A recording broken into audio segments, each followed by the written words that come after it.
Hi, this is Stephanie. We're back with SMN News and Stephanie'sRockShow.com. We're here with Serj. Thank you very much for being on the show. Thank you for being on the show. Oh, anytime. So he's huge. He's been in a Grammy Award-winning band, System of a Down, and he's doing a solo project. He's got a new CD coming out right now called Imperfect Harmonies, and the latest singles, Borders Are. Did you write that all by yourself? And if so, what was the inspiration for all the lyrics? Borders Are is the first thing that we wanted to put online and share with the world, and yes, I did write it. And the reason that I wanted to put that out first was the statement, the message behind it, and I put like this poem that accompanies the song that deals with a lot of it's kind of to make people think about what borders really mean, not just borders, not just land borders that separate us, but the borders in our hearts, the borders in our minds that separate us from each other. Wow, that got pretty deep. I like it. So you're a poet, songwriter, producer, and did you start your own record label? Is that what I read? Yeah, we started Surgical Strike about 9 years ago. 9 years ago, yeah.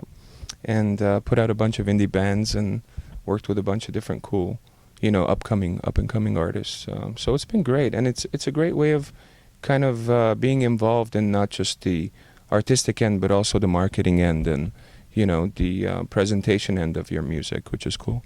Have you got to collaborate with some of the indie bands as well and just jump in for fun on any of them? Or? Yeah, I've done songs. This band called Fair to Midland that we've worked with, I've done songs with them live.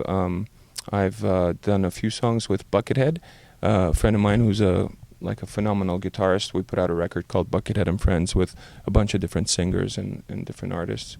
And yeah, so we've done that a number of times. Nice. And when's the release date of the CD? September 7th is when Imperfect Harmonies comes out. Exciting. Did you write all of the songs on the album? Yes.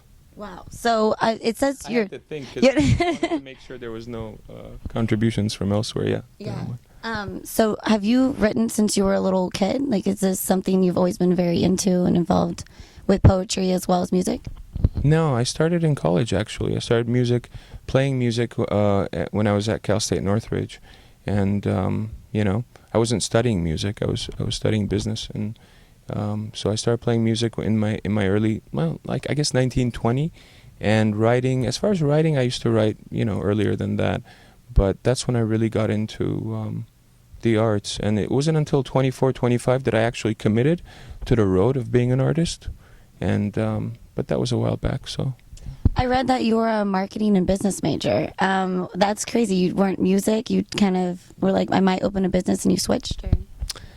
I've done a lot of fun things in my life. I've ran a car wash while I was going to college. I had my own software company for 5 years. We had a cool vertical integrated software, fully modular accounting system for the jewelry business. I've done a lot of different things. I've been in the shoe business, my dad had a shoe manufacturing company. Been in the jewelry business with my uncle and his company for years. So I've gained a lot of experience doing different things in my life and appreciating working with people. So when I finally got into this business, I guess if you can call it a business anymore, I kind of had a different approach to it rather than feeling like that. I don't know, a lot of people in this business buy into their own hype, I think, instead of just doing the work and actually just appreciating the response, You've stayed pretty grounded as an artist, it seems like, and maybe because you've worked at all of these other places, including a car wash, that you've stayed level-head. Did you have inspiration in music growing up, or a certain genre that was your favorite? I was never loyal to any particular genre, and but I loved music growing up, listening to music. Yeah, my earliest childhood, memories of music is listening to Armenian music, and Arabic music, and Greek music, and French music, and before I got into modern, rock or hip hop or punk, goth, whatever, So I've had a very eclectic past, and I still listen to a lot of different types of music. So I never understand people that are really stuck to one genre. I mean, I respect that they like a certain type of music, but to me, it's like, again, it's like having borders. Why have music with borders? You know, what's the point? To me, there's only two types of music, good and bad. It either moves me and it makes me feel something and it's good, or whatever the genre, and irrespective of the genre, it makes me feel nothing. It's like elevator music in that sense. You walk on. Yeah. That's really interesting, actually. Rob Zombie's drummer that's now drumming with Ozzy just a little bit ago said there's either good music or bad music. So I guess you guys both have that same sense. Yeah. And I've never heard that until today. And I read also that you're really big on getting kids politically active. How did that come about? And with a member of Rage Against the Machine, you've started is it a foundation, or tell me more. In 2002, Tom Morello and myself, we started a nonprofit organization called Axis of Justice. And it was originally it started as an umbrella for other nonprofit organizations, so that they could come to the festivals that we play and disperse their information and get kids involved in other things besides commercial goods that they sell at those festivals.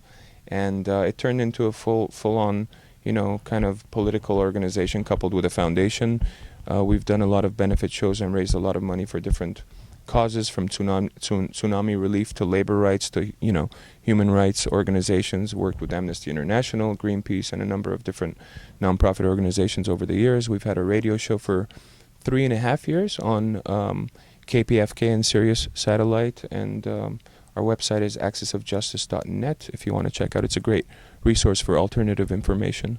Wow, that's great that you're, being positive, and a lot of kids look up to you, and so I'm sure they're going to want to listen and be more politically active, because a lot of people don't until later in life. Were you into politics in college at all, or was it not till later in life?